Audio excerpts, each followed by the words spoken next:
প্রথমবারের মতো এই সুন্দর হাতাটি আমি তৈরি করেছি। এই ধুতি হাতা দিয়ে প্রথমবারের মতো একটি ছোট্ট ব্লাউজ তৈরি করছি। খুবই সুন্দর হয়েছে হাতাটা। বাকি কাজ কমপ্লিট করে অবশ্যই শেয়ার করব। তো এখন অনেক রাত হয়ে গেছে, এই জন্য আর খুব বেশি কাজ করব না, এখানেই শেষ। তো হাতার কাজ কমপ্লিট। এখন শুধুমাত্র বুকের বর্ডার, কলার আর এই নিচের অংশ বাকি আছে। তো যেহেতু প্রথমবার হিসেবে অনেক সুন্দর হয়েছে হাতার কাজটা।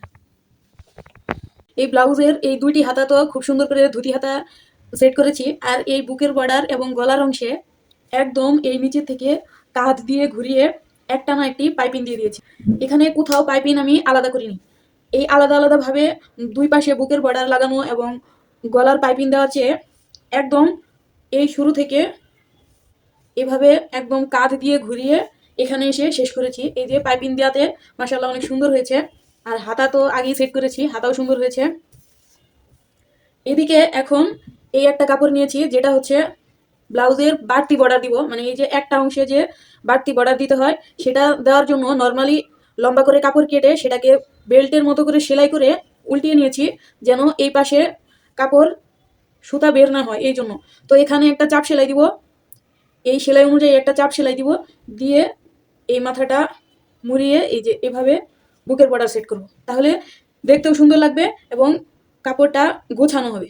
এদিক থেকে এই সাইডটা যখন সেট করব তখন এদিকে হুক লাগিয়ে দেব। আর এখানে এই যে ফিতা তৈরি করে নিয়েছি, কোমরের অংশে ফিতা দিয়ে এই অংশটা মুড়িয়ে নেব। প্রথমে হচ্ছে বুকের বর্ডার সেট করব, তারপরে এই কোমরের অংশে ফিতা দিয়ে কোমরটা এরকম ভাঁজ করে সেলাই করে নেব। এই তো আমার সেই ছোট্ট ব্লাউজটি রেডি হয়ে গেছে, সব কাজ কমপ্লিট।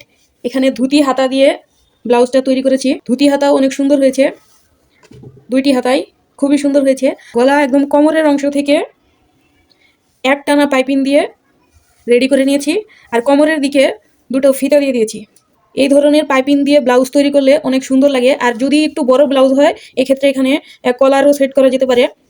এই ব্লাউজেও আমি কলার দিতে চেয়েছিলাম, বাট একটু বেশি ছোট, এই জন্য এখানে কলার দিব না। আর যার ব্লাউজ সে কলার নিবেও না। তো কলার ছাড়াই এখানে কলারের মতোই এই সাইডটা, মানে পেছন সাইডটা আমি কাটিনি, জাস্ট এখান থেকে একটানা পাইপিং দিয়েছি। আর একদম ছোট ব্লাউজ বলে এই ব্লাউজে কোনো টেকিং চাইনি। আর এটা হচ্ছে পেছন সাইড। যদি কোমরের অংশে একটু লুজ মনে হয় সেক্ষেত্রে এই ফিতা ইউজ করতে পারে। ফাইনালি সেই ছোট্ট ব্লাউজ রেডি হয়ে গেছে, এই তার ফাইনাল লুক।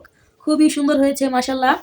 গলা, বডি এবং এই বুকের অংশ, হাতা, মাশাল্লাহ সব সাইডেই একদম মনের মতো হয়ে গেছে। একদম ছোট্ট ব্লাউজ, ভেবেছিলাম খুব বেশি সুন্দর হবে না বা পারবো না, কিন্তু আল্লাহর রহমতে আমি একদম খুবই সুন্দর একটা ব্লাউজ তৈরি করতে পেরেছি আলহামদুলিল্লাহ। আর এই গলার অংশটাও আলাদা কোনো পট্টি দেইনি, একদম কোমর থেকে একটানা একটি পাইপিং দিয়ে তারপর বুকের বর্ডার লাগিয়েছি এবং হুক দিয়েছি। আর কোমরের দিকেও ফিতা দিয়েছি, প্রয়োজন অনুযায়ী লুজ করতে পারবে অথবা টাইট করতে পারবে। আর এই তো হাতা দুইটার জন্যই মাশাল্লাহ আরো বেশি সুন্দর লাগছে। আর যেহেতু একদম ছোট ব্লাউজ এই জন্য এদিকে কোনো টেকিং চাইনি, আর এই জন্য আমি টেকিং দেইনি।